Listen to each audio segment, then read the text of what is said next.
Most of us, if we were approached on the street and asked where we were from or who we would respond with the country that we were raised in.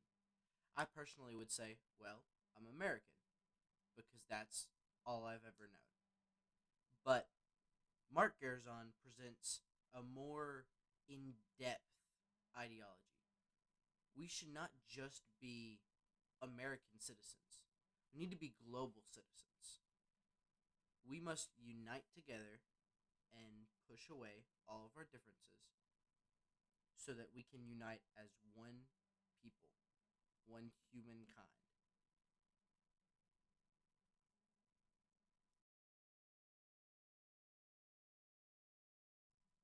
So let's dive in to the four pillars that we are given to better shape us into this global citizen.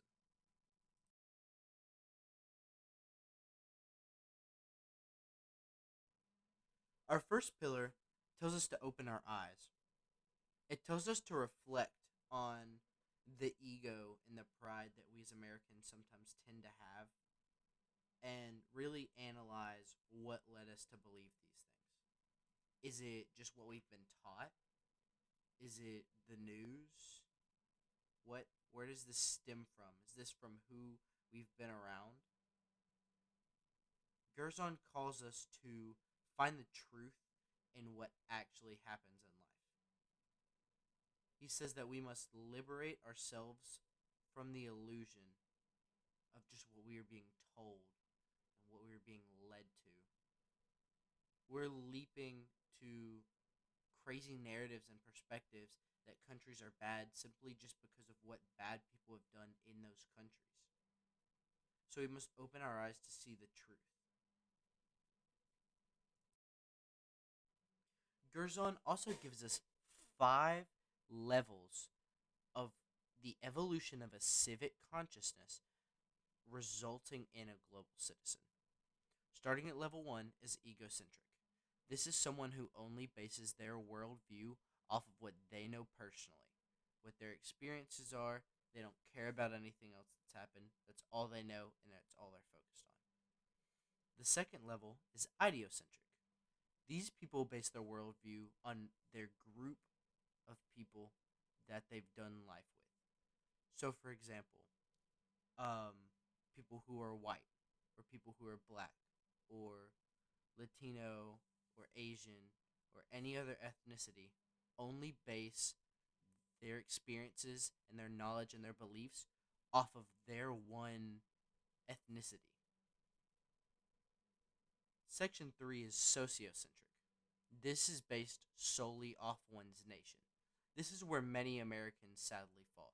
They only care about what they know and what they've learned being and living in America. And do not care for, they don't care to learn, or they do not care what happens to people in other countries.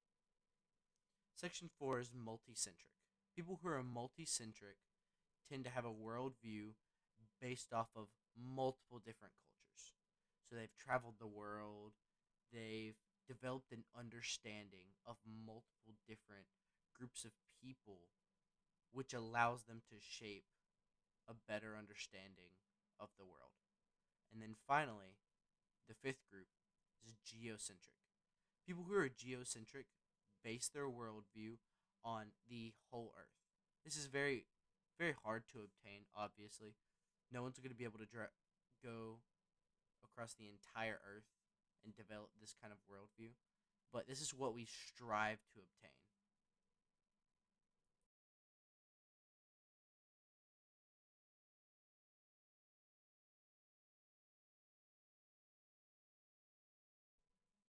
Pillar number 2 is opening our minds.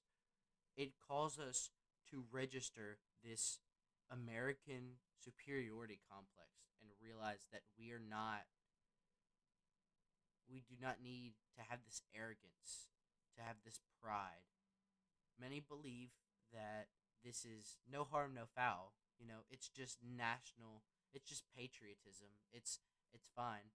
But this belief is wrong. This American superiority complex leads to 4 major toxic points of contention. It leads to the belief that we are always right, that our nation never makes mistakes. The belief that we have privileges or rights that other nations or people do not have. The belief that we naturally dominate any space, any any thinking. We are the best. No one else is needed. Our input is final. And then finally, it leads us to believe that rules do not apply to us. These four notions together lead to awful, awful things. It leads to degradation, it leads to bullying and harassment, it leads to ultimately some Americans outlying humans from other countries as subpar simply because they're not American or because they're from a place with a bad economy or a dangerous place. And they just don't care to know the actual culture of that place. They just believe because they are American, they are right.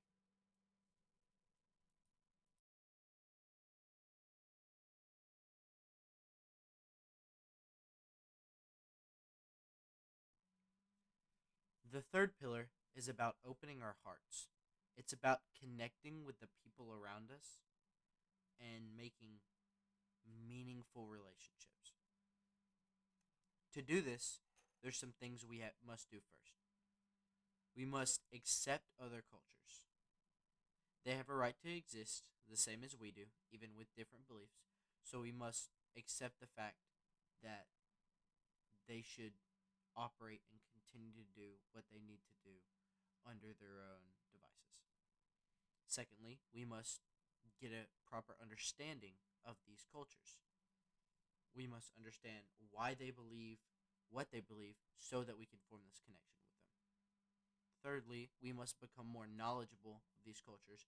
We can't just leave it at a basic understanding. We must delve deeper and learn about the ins and the outs and the why of why they really believe what they believe and its significance. And then finally, we can invite these other cultures into into our lives, into our understandings. We stop trying to shun them away, but we bring them forward to us to make these connections and really build up other people instead of trying to top other people, instead of trying to just be better than other people.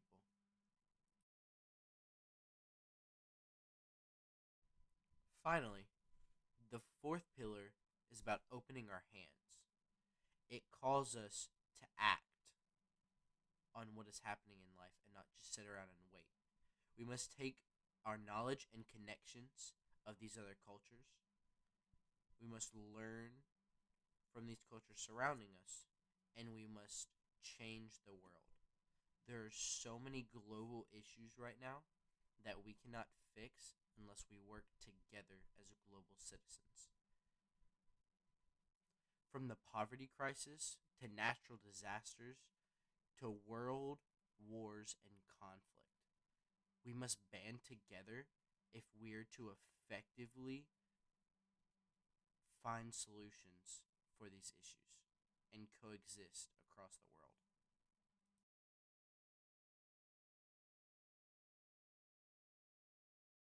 I hope you enjoyed my video, and I hope that it helps you continue your path on becoming a global citizen if you're already on it, or maybe it interests you, and maybe it'll lead you down a rabbit hole, and you'll continue and you'll end up somewhere nice. But, you know, until next time, enjoy.